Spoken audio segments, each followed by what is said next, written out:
Hello, I'm Dr. Ghanshyam Sasapardi. I'm consultant neurosurgeon at Narayana Health Raipur. आज हम बात करेंगे क्रेनियोप्लास्टी पर।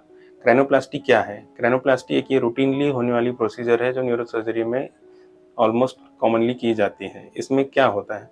क्रेनियोप्लास्टी जब कभी स्कल में डिफेक्ट होता है, उस डिफेक्ट को कवर करने के लिए जो बोन यूज़ किया जाता है या कोई और मटेरियल अगर बोन अवेलेबल नहीं है पेशेंट का, इस प्रोसीजर को हम क्रेनियोप्लास्टी कहते हैं। क्रेनियोप्लास्टी कब करना पड़ता है? जब कभी पेशेंट को एक्सीडेंट होता है या स्ट्रोक हुआ होता है या फिर कोई भी वजह से ब्रेन में ट्यूमर आती है, जैसे ब्रेन ट्यूमर जिसमें स्वेलिंग आ जाती है और ऑपरेशन होता है, तो हम जो स्कल का पार्ट होता है, बोन का पार्ट, वो निकाल के रख देते हैं, जो प्रिजर्व किया जाता है फ्रिज में या तो फिर बॉडी के किसी पार्ट में रखा जाता है, उसे वापस निकाल कर लगाते हैं। ये प्रोसीजर कॉमनली हम 1.5 से 2 महीने बाद जब कभी प्राइमरी ऑपरेशन होता है, उस दौरान करते हैं।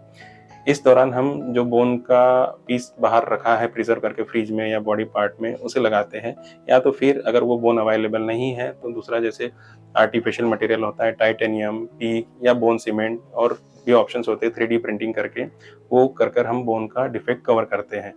क्रेनियोप्लास्टी के फायदे क्या होते हैं? क्रेनियोप्लास्टी सबसे कॉमनली एक कॉस्मेटिक प्रोसीजर है जिसमें जैसे ऑपरेशन के बाद जिस तरफ ऑपरेशन होता है उस तरफ ब्रेन का पार्ट अंदर गया होता है और उस तरफ डिफेक्ट दिखता है क्लियरली।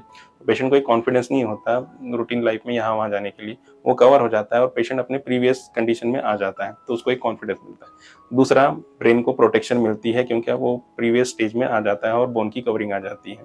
तीसरा, उसमें आपको जैसे पहले जैसे ऑपरेशन किया था और सर्कुलेशन डिस्टर्ब हो गया है, तो ब्रेन में जैसे CSF होता है और ब्लड होता है, वो सर्कुलेशन एक नॉर्मल लेवल तक पहले करेक्ट होता है और न्यूरोलॉजिक कंडीशन में पेशेंट के कुछ हद तक सुधार आती है।